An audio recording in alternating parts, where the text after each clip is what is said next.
जो प्रेम गली में आए नहीं, वो प्रियतम का ठिकाना जाने जो।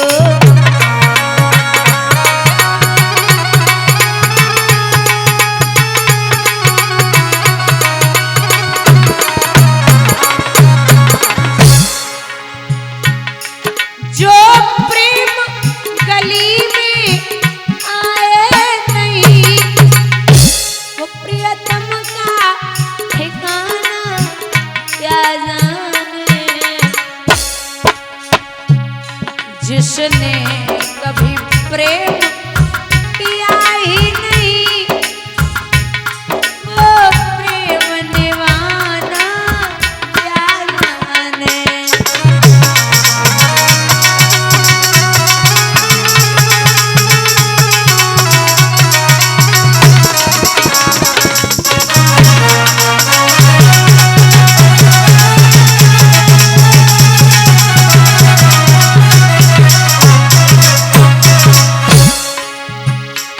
जो वेद पढ़े और वेद करे, जो वेद पढ़े और वेद करे, ए मन में निर्मलता लाए।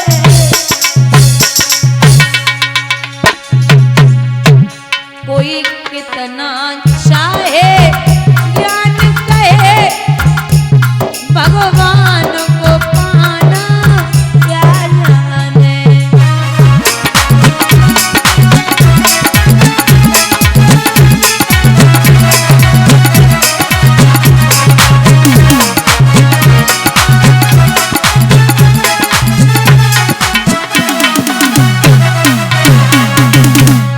निर्दोष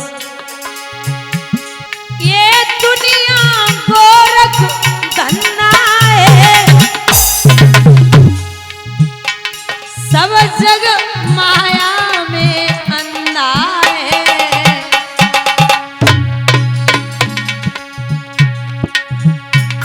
जिस अंधे ने प्रभु को देखा नहीं, वो रूप बनाना क्या जाने।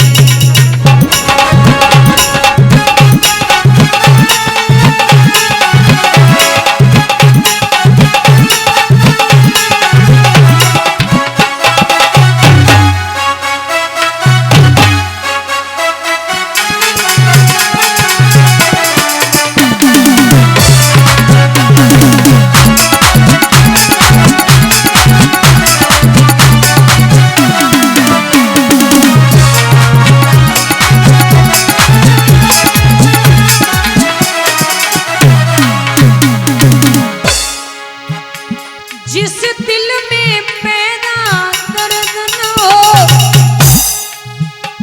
वो पीर पराई क्या जाने।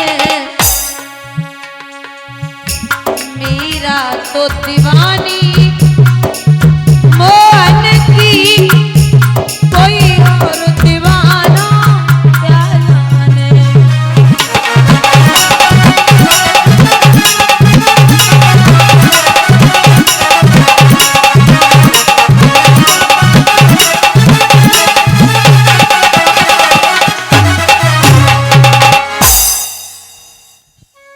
भगवान मैया यशोदा से बोले, मैया अब इन्हें भेज दे, अब इन्हें भेज। तो मैया ने विदा किया, जाओ बिटिया घर पे आती जाती रहना। भगवान धीरे से मैया के कान में बोले, मैया, बोले हाँ।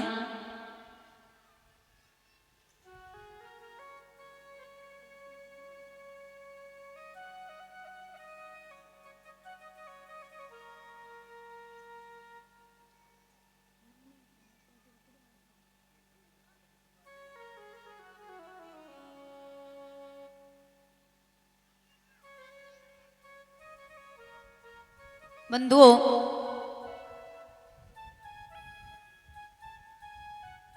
यहाँ भगवान धीरे से मैया के कान में बोले, रही हो मैया? बोले बोल। बोले मैया अब तो बूढ़ी है चली। तो बोले हम क्या करें, बोल। बोले मैया अब तो कोई घर में तेरी सेवा करने वाली हो बे। मैया बोली सेवा करने वाली तो बहुत नहीं, ललिता विशाखा चंदा सब इकट्ठी है। नहीं नहीं मैया वो वैसी वाली हो बे जो एकदम रोज सेवा करे। अरे तो कौन सी वाली? बोले रोज ही सेवा करती है ये। भगवान बोले नहीं नहीं मैया वो वाली सेवा जो खाना देवे और तो बैठाए कि तेरी सेवा करे, और अगर तो जरूर सी तकलीफ हो जाए ना तो हाथ नहीं हाथ रखे, ऐसी कोई होवे लंबे घूंघट वाली। अच्छा शादी करेगो? भगवान बोले हाँ हाँ हाँ हाँ मैया हाँ शादी करा दे। मैया बोली पहले छोड़ गया, ब्याह बाद में कर लिए, पहले बिटिया छोड़ गया, जा शादी भी हो जाएगी। भगवान छोड़वे के लिए चले तो कीर्ति ने बड़े चाव से बिठाया। अच्छा एक बात और है, कृष्ण जहां मौजूद हो या कृष्ण जहां रहते हो, आप कितना भी बड़ा कार्य करो और कितना भी छोटा, अगर कृष्ण शामिल नहीं है तो वो काम आपका पूर्ण नहीं है। मैं एक उदाहरण देती हूं, बहुत ध्यान से सुनना। एक किसान था, किसान, उस किसान के 2 बेटे थे और 1 बिटिया थी। किसान ने ये कहा था कि जब मैं मर जाऊं तो हमारे पास में जो जायदाद है उसका आधा हिस्सा मेरे बड़े बेटे को, चौथाई का हिस्सा मेरे छोटे बेटे को, और जायदाद का 5वां हिस्सा मेरी बिटिया को देना है। ठीक है। अब कुछ दिन बाद किसान मर गए। तो जब मर गए किसान, उनकी जायदाद देखी गई तो जायदाद में कुल 19 ऊंट निकले। कितने कितने? 19। बोले पंचायत बुलाओ, 19 ऊँटन को बंटवारा होवेगो। ठीक है। अब पंचायत लगाई, 4 दिन तक पंचायत चली, लेकिन 19 ऊँटन को बंटवारो ना है पैरो। बोले एक बेच दो, 18 रह जाए, उनको बंटवारो कर लो। बड़ा बेटा बोला नहीं, हिस्सा तो पूरा पूरा होगा। तो मत मानो। अब 5वें दिन कोई समझदार व्यक्ति आई, उन्होंने कहा भैया इधर क्या हो गया? बोले भैया पंचायत चल रही, 19 ऊँटन को बंटवारो ना है पैरो। वही थे आप 19 तुम आए और 1 हम आओ और शामिल कर लो, 19 और 1 20। अब 20 के आधे करो, कितने आ गए? 10 ऊँट दे दे बड़े बेटा को। अब बोले चौथाई का हिस्सा देना है छोटे बेटे को, तो 5 चौकू 20, 5 ऊँट दे दे छोटे बेटा को।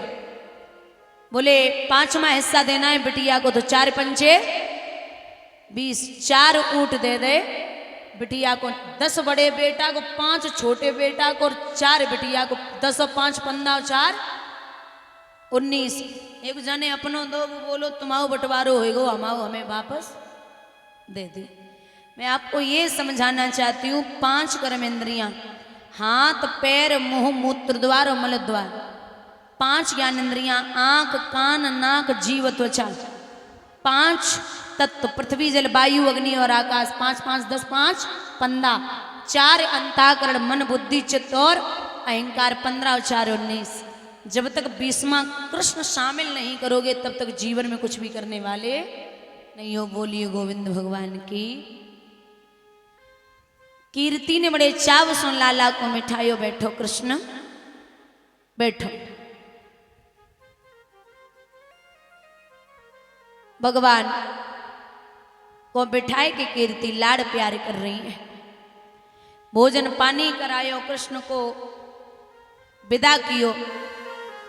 सुबह राधा की खरक में सब सखियां बैठी आपस में बात कर रही हैं।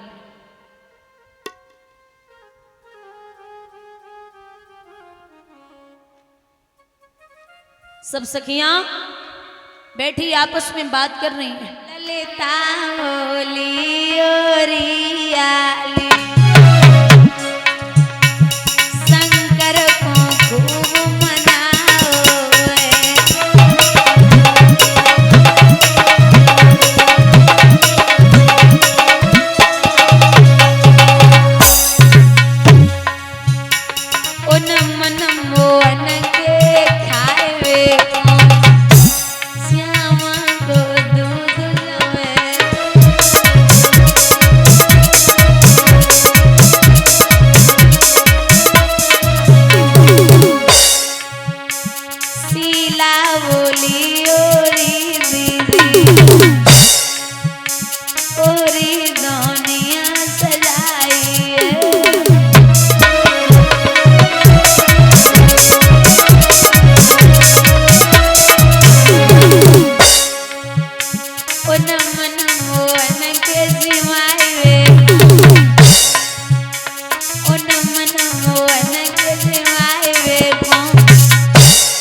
सब सखियां बातें कर रही, तब तक एक लंबो घूंघट मारे बहू बैठी बनाए बोले रही।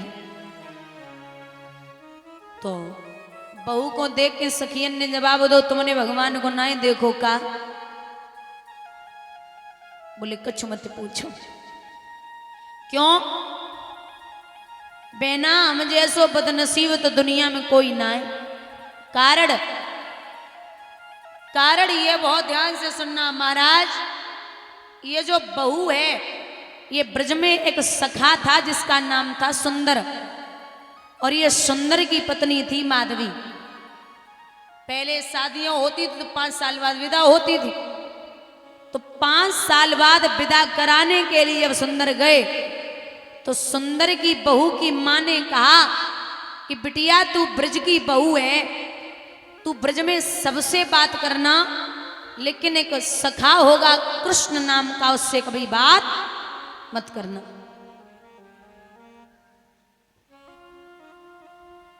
उससे बात न करना, वो बहुत बड़ा छलिया है। अगर उससे एक बार नजरें टकरा गई तो तू जीवन में अपने पति के लिए भी अच्छी नहीं रहेगी। तुझे कोई पसंद नहीं आएगा जीवन में बिना कृष्ण के। अच्छा, ये कह दिया कि वो छलिया है, लेकिन ये नहीं कहा कि वो ब्रह्म है। वो ब्रह्म है। अब जब माधवी विदा होके आई तो पालकी में बैठी थी, भगवान पहुंचे, बीच रास्ता में मिल गए।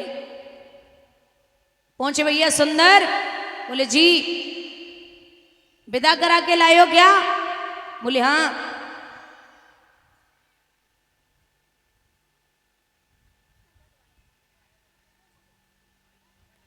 विदा करा के लाए? बोले जी। वो तो भाभी का मुंह नहीं दिखाओगे क्या? बोले अरे क्यों नहीं, आओ, पालकी में बैठी हैं आप देख।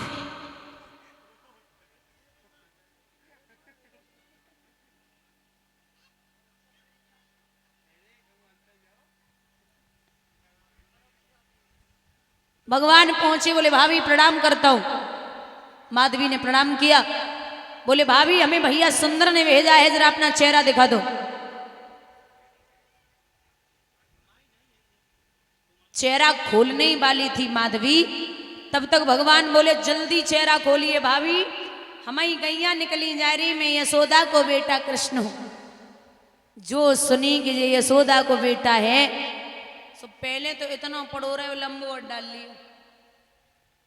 बोले जो वो ही छलिया है जिसके लिए मेरी माँ ने बोला था कि उसे चेहरा नहीं दिखाना है।